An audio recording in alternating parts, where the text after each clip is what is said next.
जय श्री राम।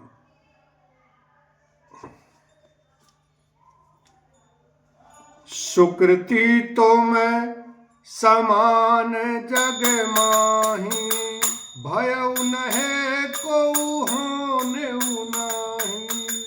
तुम ते अधिक पुण्य बड़ काके, राजन राम सरिस सुत ताके। तुम्हारे समान पुण्यात्मा जगत में न कोई हुआ, न है और न होने का ही है। हे राजन, तुमसे अधिक पुण्य और किसका होगा जिसके राम सरीखे पुत्र हैं।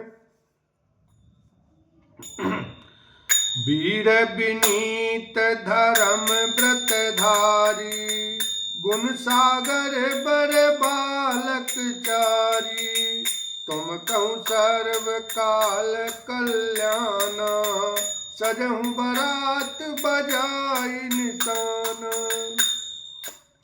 और जिसके चारों बालक वीर, विनम्र, धर्म का व्रत धारण करने वाले और गुणों के सुंदर समुद्र हैं, तुम्हारे लिए सभी कालों में कल्याण है। अतएव डंका बजाकर बारात सजाओ। चलऊं बेग सुर गुरु बचन, भले नाथ सिर नाय। भूपत गवने भवन तब, दूतन वासुदेवाय। लखन सिया राम, जय जय राम। और जल्दी चलो। गुरु जी के ऐसे वचन सुनकर हे नाथ बहुत अच्छा कहकर और सिर नवाकर तथा दूतों को डेरा दिलवाकर राजा महल में गए। राजा सबुर निवास बुलाई, जनक पत्रिका बाच सुनाई। सुन संदेश सकल हरसानी, अपर कथा सब भूप बखानी। राजा ने सारे निवास को बुलाकर जनक जी की पत्रिका बांचकर सुनाई। समाचार सुनकर सब रानियां हर्ष से भर गईं। राजा ने फिर दूसरी सब बातों का जो दूतों के मुख से सुनी थी वर्णन किया। प्रेम प्रफुल्लित राजई रानी, मनौ शिखनि सुनि बारिद बानी। मुदित आशीष देहि गुरु नारी, अति आनंद मगन में तारी। प्रेम में प्रफुल्लित हुई रानियां ऐसी सुशोभित हो रही हैं जैसे मोरनी बादलों की गरज सुनकर प्रफुल्लित होती हैं। बड़ी बूढ़ी अथवा गुरुओं की स्त्रियां प्रसन्न होकर आशीर्वाद दे रही हैं। माताएं अत्यंत आनंद में मग्न हैं। लेहि परस पर अति प्रिय पाती, हृदय लगाई जुड़ावई छाती। राम लखन के कीरति करनी, बारहि बार भूप बर बरनी। उस अत्यंत प्रिय पत्रिका को आपस में लेकर सब हृदय से लगाकर छाती शीतल करती हैं। राजाओं में श्रेष्ठ दशरथ जी ने श्री राम लक्ष्मण की कीर्ति और करनी का बारंबार वर्णन किया। मुनि प्रसाद कही द्वार सिधाए, रानिन सब मही देव बुलाए। दिए दान आनंद समेता, चले बेप्रवर आशीष देता। यह सब मुनि की कृपा है, यह कहकर वे बाहर चले आए।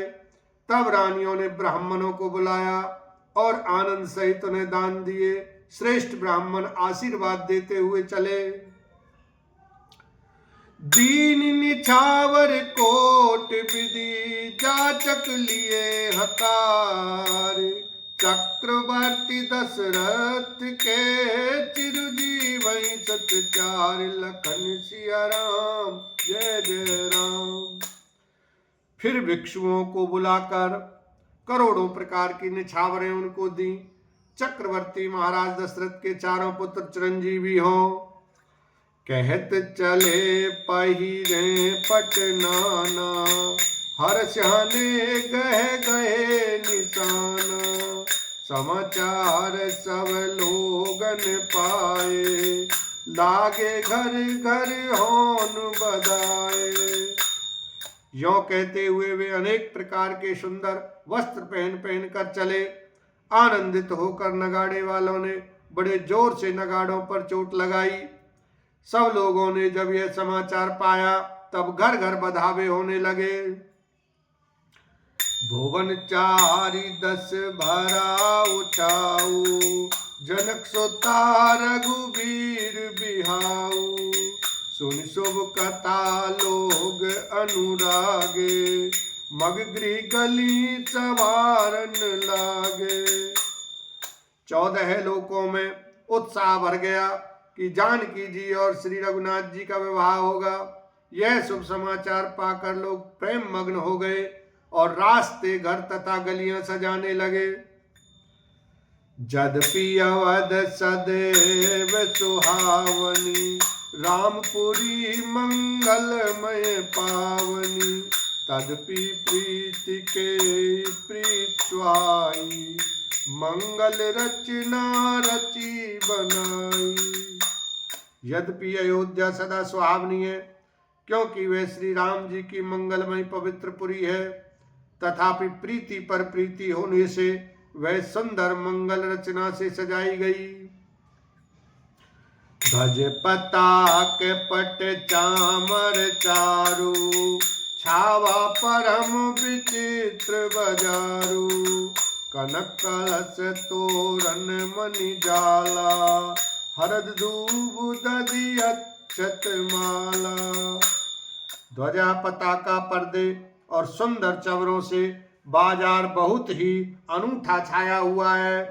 सोने के कलश, तोरण, मणियों की झालरें, हल्दी, दूब, दही, अक्षत और मालाओं से मंगलमय निज निज भवन, लोगन रचे बनाई।